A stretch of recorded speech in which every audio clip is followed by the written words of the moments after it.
Assalamu alaikum warahmatullah. Message du général Tchani aux Nigériens et au peuple haïtien. Écoutez s'il vous plaît attentivement. La Confédération AES a célébré ses 2 ans le 6 juillet dernier. Quel bilan peut-on dresser de la marche de cette confédération et quelles sont les perspectives à venir? Vous dites qu'elle a fêté son quatrième anniversaire? 2 ans, le 6 juillet dernier. Deuxième anniversaire et comment? Deuxième anniversaire dans les défis, dans les tentatives multiples de nous détruire, de nous déstabiliser. Et je n'ai pas besoin de répondre à cette question. Nous étions du 22 au 23 décembre 2025 à Bamako. Tout le monde a suivi.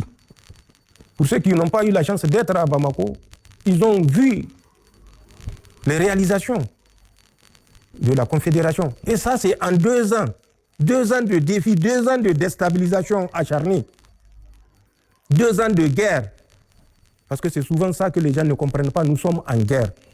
Et face à une puissance qui est l'Europe, conduite par Emmanuel Macron. C'est ça qu'il faut retenir. Définitivement retenir. Et c'est malgré tout ça que nous avons réussi dans les domaines des 3D, défense, diplomatie, développement, à réaliser ce que nous avons réalisé. La force unifiée, ce n'est pas une chimère. 5000 hommes. Donc l'état-major est à Niamey. Dites-moi où se trouve l'état-major de la CEDEAO. Ouais. Quand nous avons créé cette première phase, puisque je dis cette première phase, parce que la dernière rencontre des ministres de la Défense de nos 3 pays, nous avions décidé de porter cette force-là à 18 000 hommes. Mais ça ne veut pas dire que les 18 000 hommes sont présents, c'est une planification. Oui.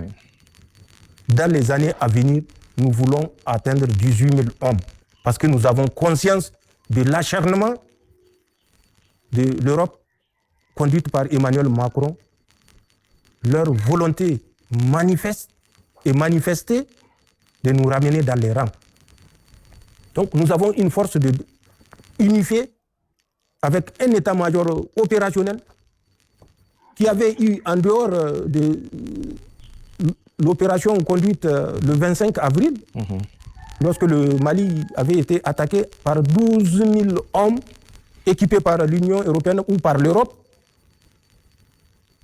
avec leurs marionnettes ukrainiennes, nous avons conduit des opérations. Mais nous sommes des spécialistes de la défense. Nous sommes des spécialistes du secret. Il ne faut pas que les gens s'attendent à ce qu'on sorte pour dire, bon, nous avons planifié, nous allons faire mouvement sur Gao, nous allons faire mouvement sur Sévaré, nous allons faire mouvement sur Kidal. Non, ça, ce n'est pas de la communication. Nous sommes dans la réalité, nous ne sommes pas dans le virtuel. Nous avons réussi cette force unifiée qui est présentement à 5 000 hommes. 5 000 hommes dont les pays contributeurs sont le Niger, le Mali et le Burkina. Ça, c'est quelque chose que nous avons réussi. Même si la CEDEAO a voulu répliquer en annonçant 30 000 hommes, ensuite ils sont revenus, ils ont dit bon, on va faire 2 000 hommes. Ensuite, ils sont revenus, ils ont dit bon, maintenant, chacun va désigner 200 hommes, mais ils seront chez lui. Bon. La comparaison est nette, j'espère, pour tout esprit lucide.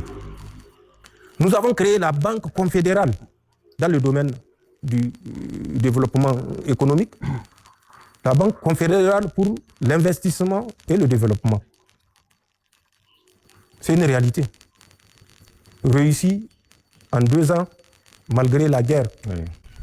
Et les fonds de cette banque-là proviennent, dans un premier temps, de la participation qui est connue de chaque État. Ça, c'est le domaine des finances. Je laisserai le ministre des Finances vous faire les détails. Nous avons réussi dans le domaine de la diplomatie à parler d'une même voix. Face à des puissances qui riaient sous cap quand nous nous présentions comme confédération, aujourd'hui, ils ont cessé de rire sous cap parce qu'ils savent que la confédération est une réalité. Et ça, c'est un combat diplomatique qui a été conduit par nos 3 États pour aboutir à ce résultat. Aucun pays de la confédération ne sera pris de côté pour l'opposer aux 2 autres. Que le peuple de la confédération se rassure. Un peuple, un espace, un destin est porté par chacun des 3 chefs d'État de la confédération.